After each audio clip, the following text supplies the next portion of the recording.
Governor Stevenson, Senator Johnson, Mr. Butler, Senator Symington, Senator Humphrey, Speaker Rayburn, fellow Democrats, I want to express my thanks to Governor Stevenson for his generous and heartwarming introduction.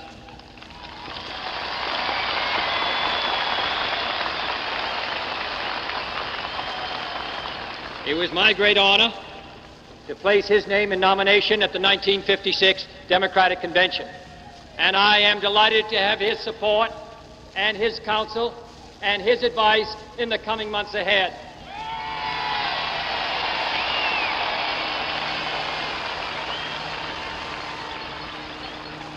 Let me say first that I accept the nomination of the Democratic Party.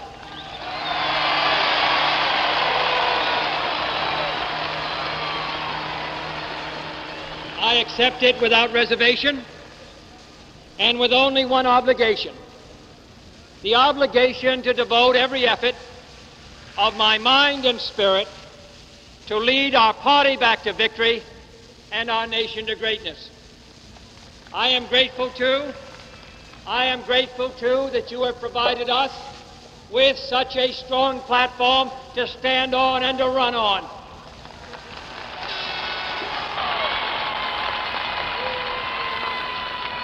Pledges which are made so eloquently are made to be kept. The rights of man, the civil and economic rights essential to the human dignity of all men, are indeed our goal and are indeed our first principle. This is a platform on which I can run with enthusiasm and with conviction. And I am grateful, finally, that I can rely in the coming months on many others, on a distinguished running mate who brings unity and strength to our platform and our ticket, Lyndon Johnson.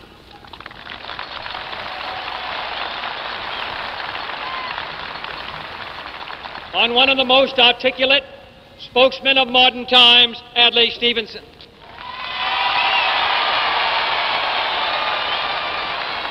On a great fighter for our needs as a nation and a people, Stuart Symington.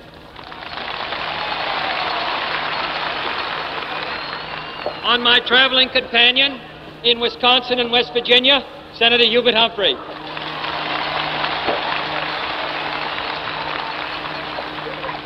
On Paul Butler, our devoted and courageous chairman. And on that fighting campaigner whose support I now welcome, President Harry Truman.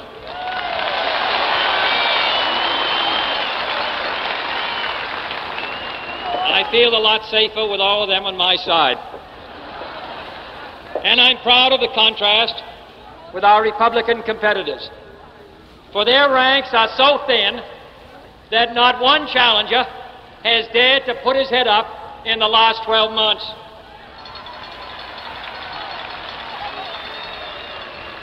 I am fully aware of the fact that the Democratic Party, by nominating someone of my faith, has taken on what many regard as a new and hazardous risk, new at least since 1928. The Democratic Party has once again placed its confidence in the American people and in their ability to render a free and fair judgment, and in my ability to render a free and fair judgment.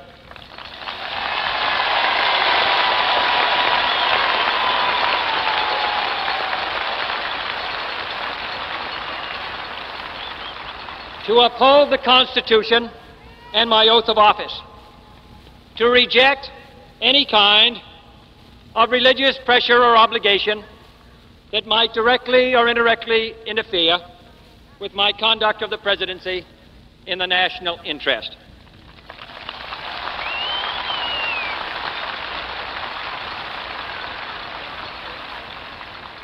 My record of 14 years in supporting public education, supporting complete separation of church and state, and resisting pressure from sources of any kind should be clear by now to everyone.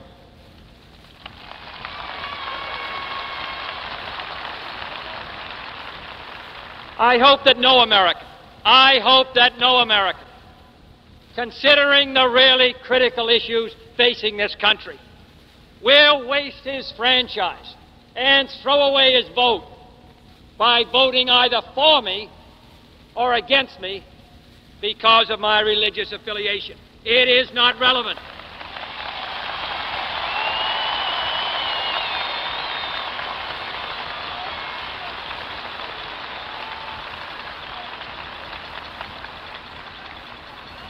I am telling you what you are entitled to know as I come before you seeking your support for the most powerful office in the free world.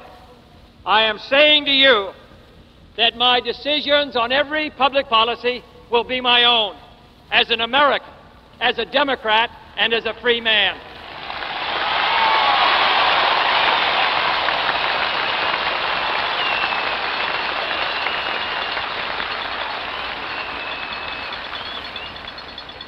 I mention all of this only because this country faces so many serious challenges, so many great opportunities, so many burdensome responsibilities, that I hope that it is to those great matters that we can address ourselves in the coming months. And if this statement of mine makes it easier to concentrate on our nation's problems, then I'm glad that I have made it.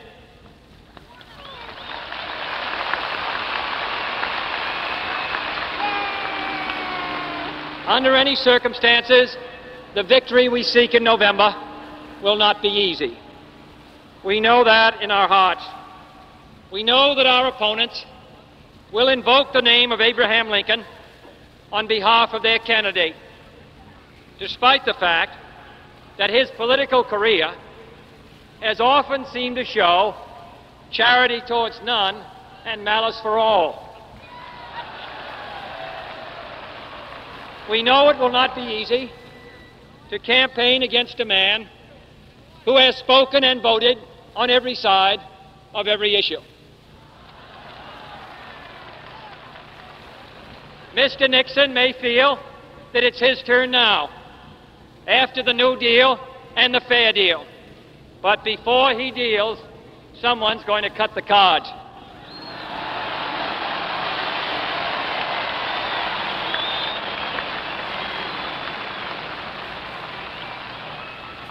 That someone may be the millions of Americans who voted for President Eisenhower, but would balk at electing his successor.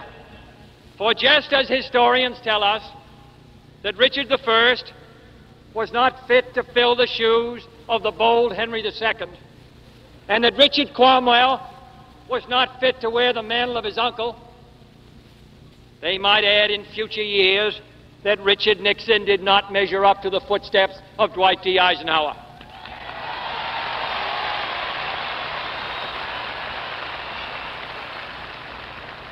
Perhaps he could carry on the party policies, the policies of Nixon and Benson and Dirksen and Goldwater, but this nation cannot afford such a luxury.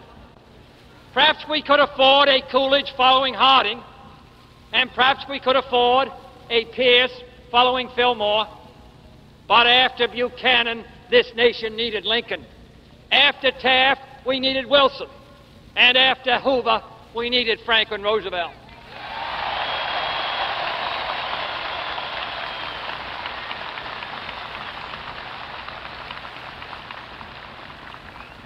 But we're not merely running against Mr. Nixon. Our task is not merely one of itemizing Republican failures, nor is that wholly necessary. For the families forced from the farm do not need us to tell them of their plight. The unemployed miners and textile workers know that the decision is before them in November. The old people without medical care, the families without a decent home, the parents of children without a decent school, they all know that it's time for a change.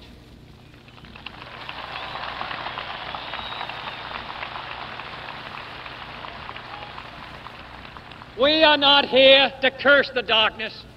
We are here to light a candle.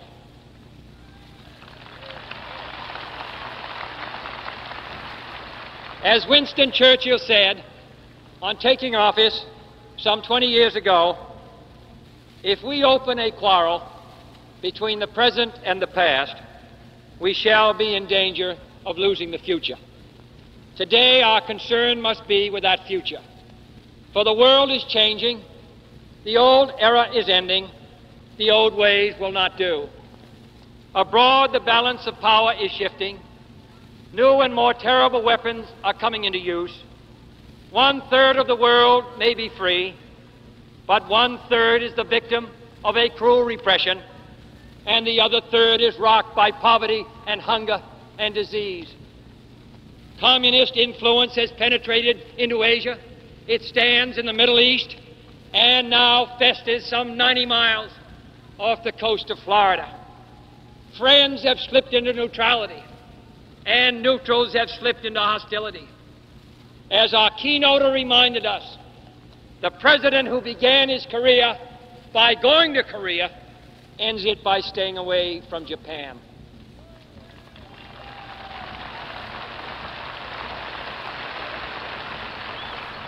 The world has been close to war before, but now man, who survived all previous threats to his existence, has taken into his mortal hands the power to exterminate his species 7 times over. Here at home, the future is equally revolutionary. The New Deal and the Fair Deal were bold measures for their generations, but now this is a new generation. A technological output and explosion on the farm has led to an output explosion. An urban population revolution has overcrowded our schools and cluttered our cities and crowded our slums. A peaceful revolution for human rights, demanding an end to racial discrimination in all parts of our community life, has strained at the leashes imposed by a timid executive leadership. It is time, in short,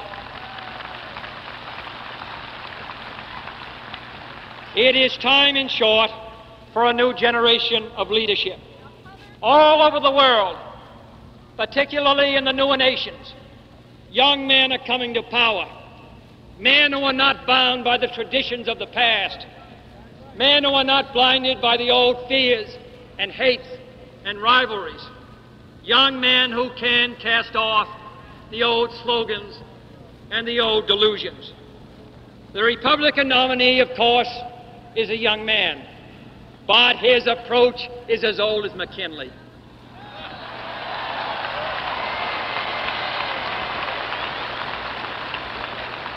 His party is the party of the past, the party of memory. His speeches are generalities from Poor Richard's Almanac. Their platform made up of old leftover Democratic planks, has the courage of our old convictions. Their pledge is to the status quo, and today there is no status quo. For I stand here tonight facing west on what was once the last frontier. From the lands that stretch 3,000 miles behind us, the pioneers gave up their safety, their comfort, and sometimes their lives to build our new West. They were not the captives of their own doubts, nor the prisoners of their own price tags. They were determined to make the new world strong and free, an example to the world, to overcome its hazards and its hardships, to conquer the enemies that threatened from within and out. Some would say that those struggles are all over, that all the horizons have been explored, that all the battles have been won, that there is no longer an American frontier.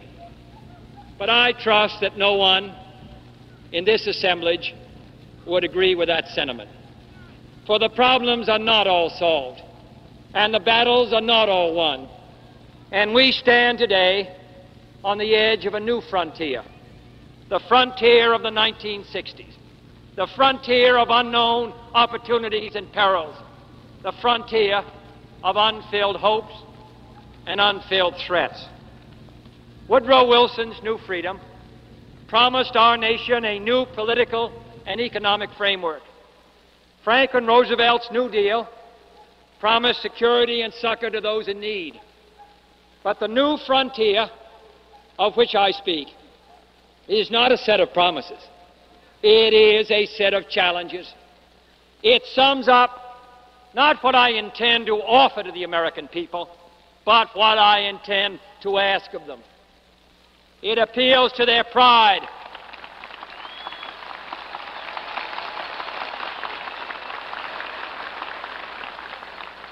It appeals to our pride, not our security. It holds out the promise of more sacrifice instead of more security. The new frontier is here, whether we seek it or not. Beyond that frontier are uncharted areas of science and space, unsolved problems of peace and war, unconquered province of ignorance and prejudice, unanswered questions of poverty and surplus. It would be easier to shrink from that new frontier, to look to the safe mediocrity of the past, to be lulled by good intentions and high rhetoric, and those who prefer that course should not vote for me or the Democratic Party.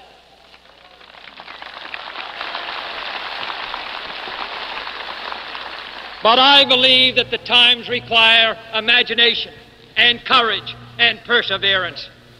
I'm asking each of you to be pioneers towards that new frontier. My call is to the young in heart, regardless of age, to the stout in spirit, regardless of party, to all who respond to the scriptural call, be strong and of good courage, be not afraid, neither be dismayed. For courage, not complacency, is our need today. Leadership, not salesmanship. And the only valid test of leadership is the ability to lead and lead vigorously. A tired nation, said David Lloyd George, is a Tory nation. And the United States today cannot afford to be either tired or Tory.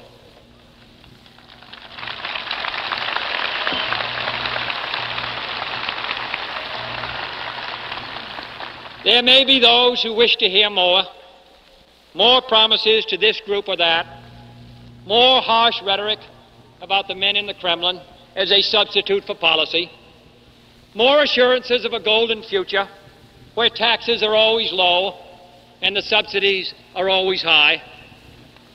But my promises are in the platform that you have adopted. Our ends will not be won by rhetoric, and we can have faith in the future only if we have faith in ourselves.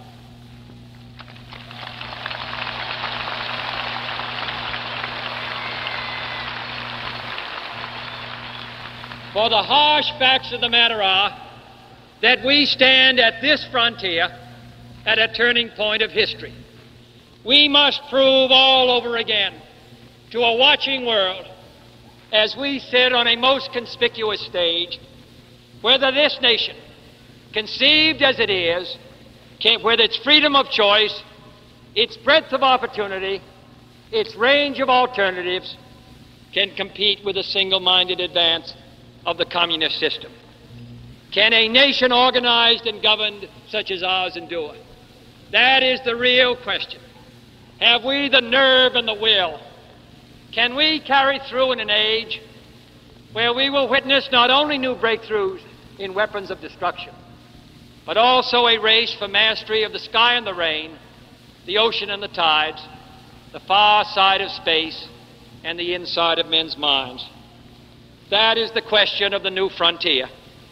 That is the choice that our nation must make.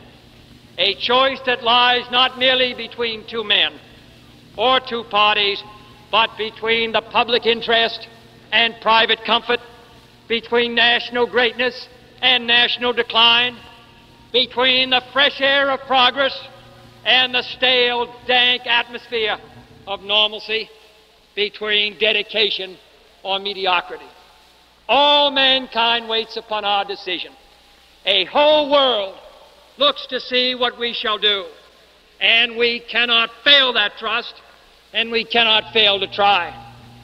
It has been a long road from the first snowy day in New Hampshire many months ago to this crowded convention city. Now begins another long journey, taking me into your cities and homes across the United States. Give me your help and your hand and your voice.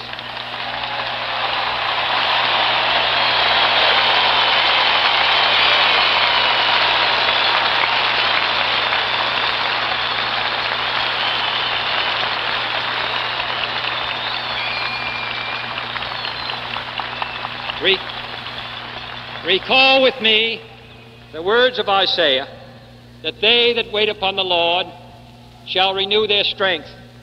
They shall mount up with wings as eagles. They shall run and not be weary. As we face the coming great challenge, we too shall wait upon the Lord and ask that He renew our strength. Then shall we be equal to the test. Then we shall not be weary. Then we shall prevail.